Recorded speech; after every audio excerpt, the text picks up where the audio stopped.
கிடைக்கலைன்னா நாம 2 விதம் கணக்கு போடலாம். ஒண்ணு, லட்சக்கணக்கான கோடிக்கணக்கான வருஷங்களா நம்ம வாழ்ந்து தின்னு தீர்த்துட்டோம். அதெல்லாம் நம்முடைய தொன்மையை அது காட்டலாம்.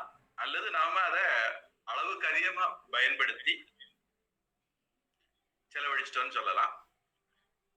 அல்லது அது பாதுகாக்க விட்டுட்டாங்க ஏதோ காரணத்தினால, படையெடுப்பு மாதிரி காரணங்களாலே அதனாலே அந்த மாதிரி மர வகைகளை பாதுகாக்க தவறிட்டோங்கிறதும் காரணமா இருக்கலாம். புலிகள் இன்னைக்கு குறைஞ்சு போச்சு, மான்கள் குறைஞ்சு போச்சுன்னு எல்லாம் சொல்றோம். இதெல்லாம் நம்ம பாதுகாக்க தவறிட்ட அல்லது தவறாக வேட்டையாடுனது இந்த மாதிரி காரணங்கள் சொல்லுவாங்க. அது மாதிரி இருக்கலாம். புல்லுதான் நாம வெட்டுவோம், உள்ள அந்த கொட்டை அப்படியே இருந்துட்டு இருக்கும். அது எத்தனை மழையும் வெயிலும் தாண்டினாலும் உள்ளே இருந்துகிட்டு திருப்பி தண்ணி கிடைச்ச உடனே வளர்ந்துடும்.